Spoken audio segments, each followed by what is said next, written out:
Bonjour, c'est Daniel Launay, fondateur de Synergie Coaching. J'accompagne les personnes qui ont un problème d'estime d'elles et de confiance en elles. Ce sont ces personnes qui ne s'aiment pas à leur juste valeur. Et moi, voilà, je souhaite vraiment les accompagner dans leur progression. C'est souvent des personnes aussi qui ont l'impression de ne pas être écoutées, de ne pas être prises en compte, de ne pas être importantes.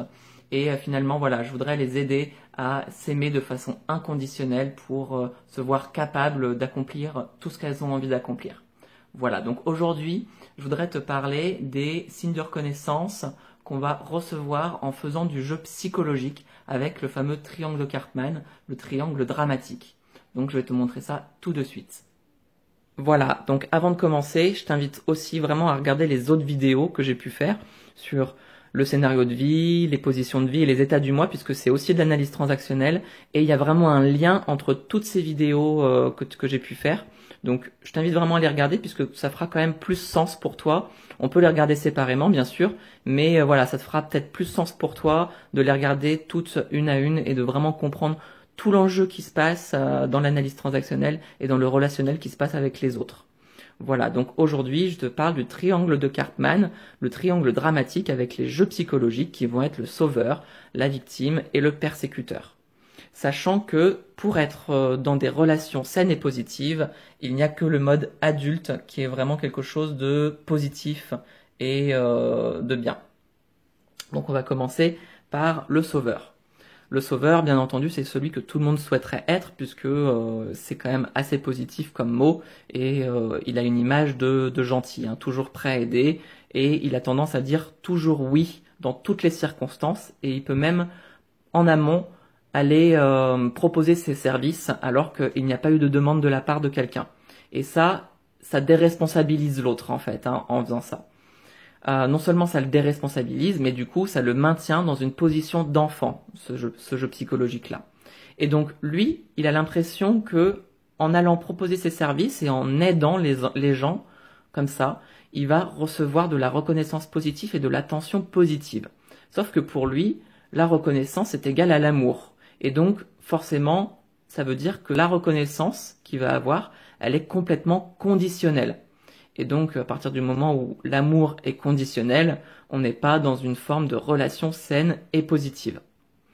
Donc, en exemple, pour contrecarrer ça, il faut quand même aller le remercier, hein, l'accueillir dans ce qu'il recherche finalement. Donc, il recherche de l'attention et de la reconnaissance positive pour sa gentillesse.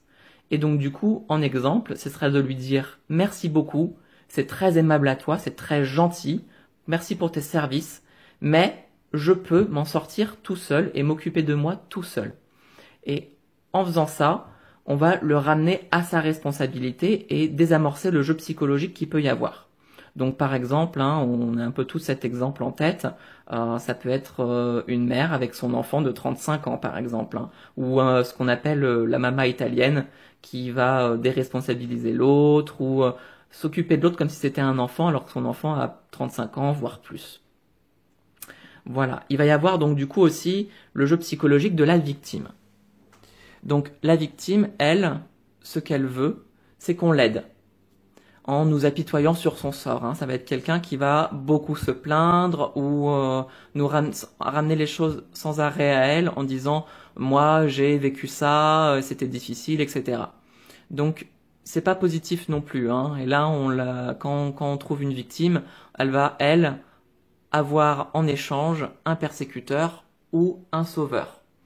Et du coup, forcément, elle va recevoir de la reconnaissance négative du persécuteur ou de la reconnaissance positive du sauveur. Sauf que elle, elle s'en fiche. Hein. Tout ce qu'elle veut, c'est recevoir de la reconnaissance. C'est que on s'occupe d'elle. Et du coup, la victime, elle va avoir tendance à dire toujours oui mais, non mais, parce que finalement, ce qui l'intéresse, c'est pas de savoir comment on va l'aider, c'est plutôt de recevoir de l'attention. Et donc forcément, si elle règle ses problèmes, elle n'aura pas d'attention, ni positive, ni négative. Sachant que l'humain, lui, c'est quand même un animal social qui préfère recevoir de la reconnaissance négative que pas de reconnaissance du tout. Donc on comprend mieux pourquoi la victime, elle fait ça. Et donc pour contrecarrer ce jeu, Il faut également l'accueillir dans ce qu'elle a besoin, donc reconnaître effectivement que c'est une vraie victime ou que ce qui lui arrive est difficile. Donc je comprends vraiment ta situation, c'est vraiment pas facile. Ceci dit, qu'est-ce que tu vas faire pour régler ta situation? Et là, on lui rend sa responsabilité. En faisant ça, vraiment, elle va aller trouver des solutions toute seule et elle n'aura pas ce moyen de nous dire oui mais, non mais, etc. Donc en faisant ça, on désamorce le jeu psychologique de la victime. Et ensuite, il va y avoir donc le persécuteur. Le persécuteur, c'est quelqu'un qui va facilement dire non, parce que il va aimer avoir une position intimidante ou humiliée ou rabaissée, ou alors ça peut être quelqu'un qui critique aussi. Hein. Attention, le persécuteur, c'est pas quelqu'un qui est très très dans la persécution. Il peut y avoir plusieurs degrés. Ça peut être simplement des petites critiques, comme ça peut être carrément aussi de la violence verbale, voire de la violence physique. Hein. Il peut y avoir plusieurs persécuteurs différents, comme il peut y avoir plusieurs victimes différentes et plusieurs sauveurs différents. Donc, le persécuteur, en faisant ça, il obtient de l'attention aussi également, sauf que ça va être de la reconnaissance négative, puisque la personne, elle va le reconnaître, mais ce sera pas très positif, quoi. Donc, c'est également complètement conditionnel. Et donc, pour contrecarrer le jeu du persécuteur, il ne faut surtout pas entrer dans son jeu, hein, puisque, bien entendu, si le persécuteur, lui, veut jouer, il faut qu'il y ait quelqu'un en face qui répond en victime éventuellement, ou en persécuteur, etc. Donc, si on ne veut pas rentrer dans le jeu, on refuse tout simplement. On refuse de rentrer dans le jeu. Donc, par exemple, ça pourrait être « Je comprends que ça ne te plaise pas et sûrement tu as tes raisons d'être en colère. Cependant, je ne discuterai pas avec toi tant que tu ne seras dans cet état. » Ça marche très bien avec les enfants qui font des caprices aussi, puisqu'ils sont reconnus dans le fait qu'ils voulaient quelque chose et qu'il y a une colère qui s'exprime. Sauf que si on leur donne de la reconnaissance au moment où ils font finalement ce caprice, on leur donne ce qu'ils veulent. Et ça ancre le fait que persécuteur égale attention. Et du coup, ils vont maintenir cette stratégie pour recevoir de l'attention. Donc, il faut surtout pas entrer dans ce jeu psychologique. Et donc, en lui disant ça, on lui rend également sa responsabilité. Voilà pour les jeux psychologiques. Et donc, les jeux psychologiques, voilà, ils sont très fréquents dans les relations. On va tous, voilà, ça c'est quelque chose que je t'ai dit tout à l'heure, on va tous dans toutes les positions hein, qui sont là, persécuteur, victime, sauveur. Sauf que vraiment, c'est le mode adulte qui va être dans une relation saine et positive. Et ce mode adulte, c'est du coup en rendant sa responsabilité aux autres et nous-mêmes en prenant notre propre responsabilité dans un conflit par exemple qui pourrait y avoir dans un relationnel. Voilà. Donc le mode adulte, hein, c'est bien entendu du coup celui où tout se règle les conflits à peu près à 90% du temps. Et donc le jeu psychologique, c'est également un peu comme un masque. Le masque de la victime, du persécuteur et du sauveur. Et ces masques-là, ça fait partie un petit peu de l'ego aussi. Hein.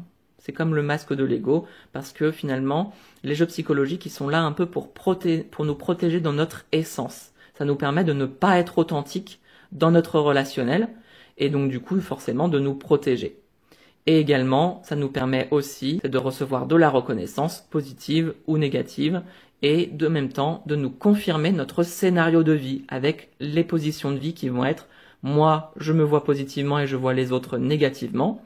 Donc, positivement, négativement, ça va être plutôt du sauveur.